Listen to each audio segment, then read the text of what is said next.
Em sẽ không níu giữ đôi vòng tay ngày nào, vì bên cạnh anh giờ đã có ai kia rồi thay thế em trong cuộc đời anh. Bao đêm nước mắt em rơi, tim em đau nhói, anh có biết cuộc tình vùng dài thì có đâu bền lâu. Trong tình yêu xin anh đừng nói thêm câu dối lừa, chỉ gieo đắng cay cho lòng nhau thêm khổ đau. Hãy trả lời em đi, anh có muốn quay lại không?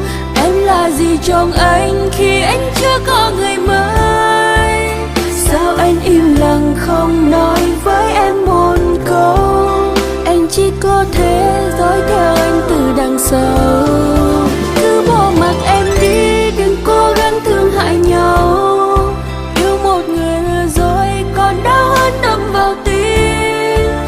Em sẽ xóa sạch quá khứ để quên đường anh. Thà một lần đau còn hơn phải sống trong cay đắng.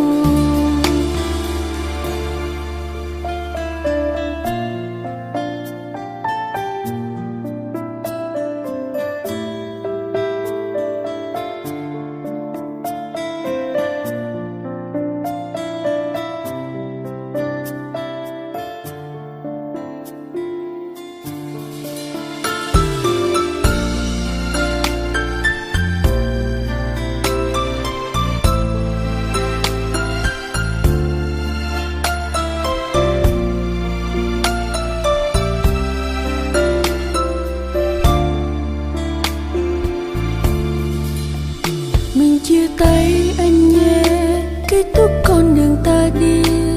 Em sẽ không níu giữ đôi vòng tay ngày nào, vì bên cạnh anh giờ đã có ai kia rồi thay thế em trong cuộc đời anh.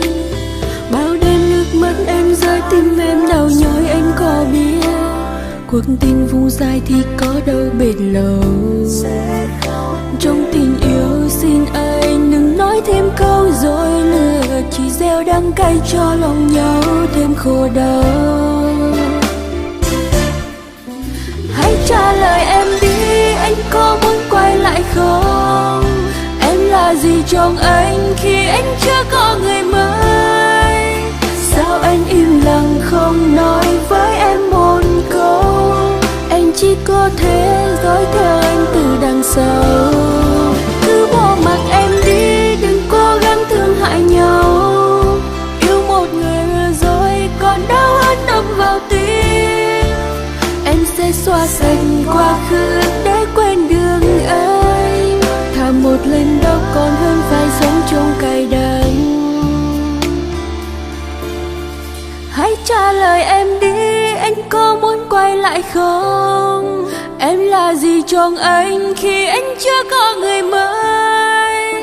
Sao anh im lặng không nói với em một câu? Anh chỉ có thể dõi theo anh từ đằng sau. Cứ bỏ mặc em đi, đừng cố gắng thương hại nhau. Yêu một người rồi còn đau hơn đâm vào tim. Em sẽ xóa sạch quá khứ để quên đường anh. Thà một lần đau còn hơn phải sống trong cay đắng. Thà một lần đau còn hơn phải sống trong